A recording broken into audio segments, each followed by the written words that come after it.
Cet épisode de crise entre la Turquie et la Syrie, on l'attendait depuis le début de l'insurrection en Syrie. En réalité, il est probable que ces accidents vont se multiplier parce qu'on a quand même près de 900 km de frontière entre les deux pays et que les combats se rapprochent de la frontière.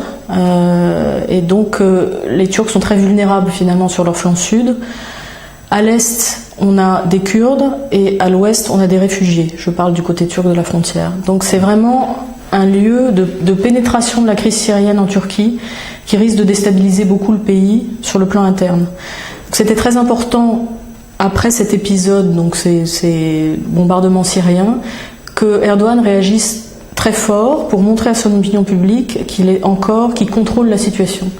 On est vraiment en fait dans un exercice de damage control de la part de la Turquie à l'heure actuelle. Et on sait aussi que le gouvernement turc est extrêmement critiqué sur sa gestion de la crise syrienne, parce que l'opinion turque a le sentiment qu'en réalité, le gouvernement est complètement débordé.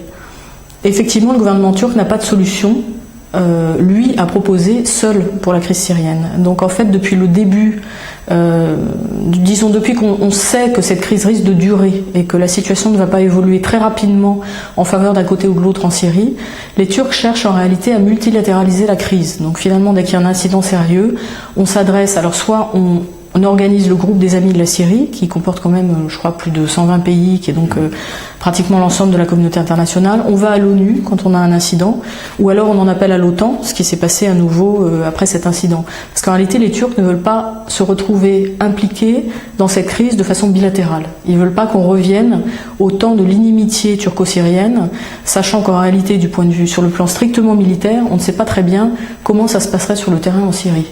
On ne connaît pas très bien les capacités de l'armée syrienne. Tout ce qu'on sait, c'est que la défense antiaérienne, en tout cas, est très capable. On sait qu'ils sont probablement aidés par des instructeurs russes. Les Turcs ont également démontré une grande capacité à faire des frappes chirurgicales et donc peuvent, sur des petites opérations de représailles, comme celle qu'on vient de voir, se débrouiller très bien. Mais dans une véritable guerre, on ne sait pas ce qui se passerait. Alors, la première chose qui est très intéressante, c'est qu'en réalité les Turcs ont tourné le dos à la Méditerranée depuis la fondation de la République turque. On peut même dire que depuis la bataille de Lépante, en réalité les Ottomans ont tourné le dos à la Méditerranée. En tout cas, c'est toujours de là que le danger est venu. On avait une Turquie qui, pendant la guerre froide, était extrêmement repliée sur elle-même, qui se vivait comme le pilier oriental de l'OTAN, mais qui était donc entièrement engagée contre finalement le bloc soviétique pendant la guerre froide, et le Moyen-Orient ne comptait pas tellement. Le début de l'éveil turc au Moyen-Orient, il coïncide avec le 11 septembre 2001 et l'arrivée de l'AKP au pouvoir en 2002. On a un an de différence à peu près exactement entre ces deux dates, ces deux moments. Et ensuite, l'AKP a finalement pris en charge d'une certaine manière l'agenda américain dans la région. C'est-à-dire que l'AKP s'est posé comme le parti musulman islamiste modéré qui permettrait de rétablir le dialogue avec des masses arabes avec qui on était en train de perdre le contact. Alors les Turcs ont joué ce rôle de manière assez fine, puisque en 2003 on a donc eu ce fameux vote du Parlement turc interdisant le passage des troupes terrestres américaines vers l'Irak, ce qui explique en passant que le Parlement turc ait pris la précaution cette fois-ci de voter une intervention à un moment où Erdogan sait que sa majorité est bien bouclée, qu'elle est présente. Donc il aura les mains libres ensuite, parce que c'était plutôt une surprise quand même en 2003 ce qui s'est passé.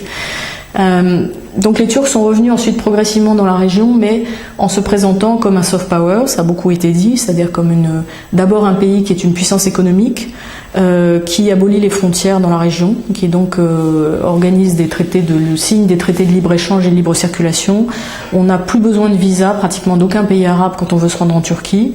Donc c'est le pays centre d'une espèce de nouvelle forme d'intégration régionale.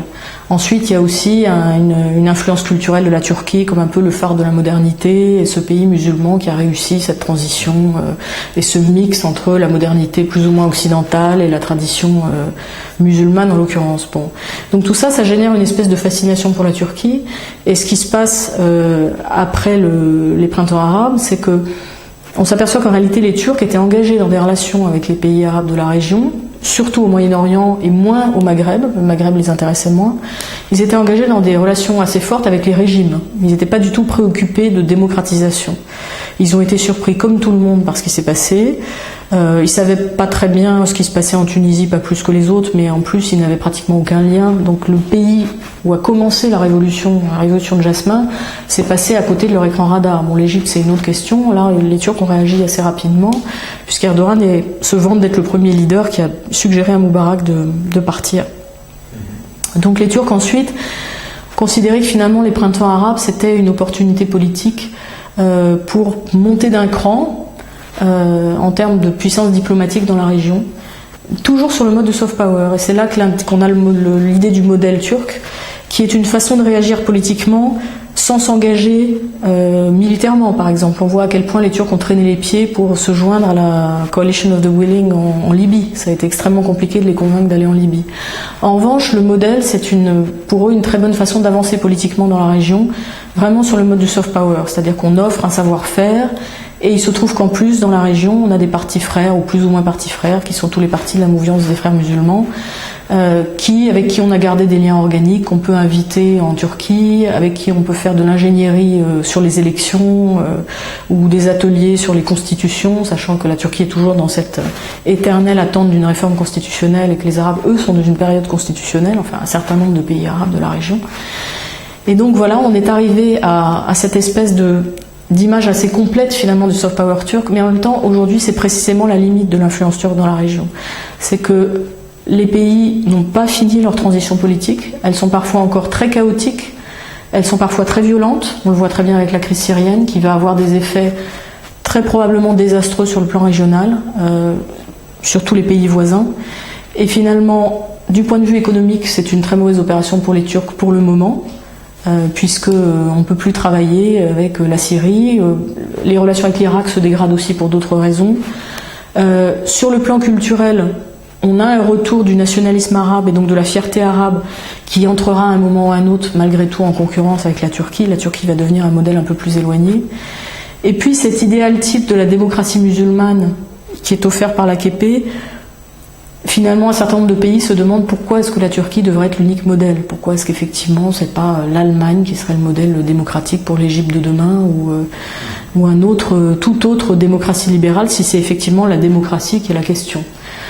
Ensuite, sur le strict aspect islamique ou musulman du régime, on sait que quand Erdogan s'est rendu, notamment en Égypte ou en Tunisie, il a parlé de sécularisme et expliqué que le secret de l'expérience turque, c'était que finalement c'était un régime laïque, séculariste. Ça a été assez mal reçu, en réalité, par ses interlocuteurs des frères musulmans. Donc aujourd'hui, on a une certaine confusion. Quand on cherche à entrer, bien sûr, dans les détails, dans l'applicabilité du modèle turc, on s'aperçoit que finalement c'est un idéal type, et que tant que ça fonctionne comme ça, c'est très bien. Mais de dire que la Turquie offre vraiment une feuille de route, non, certainement pas.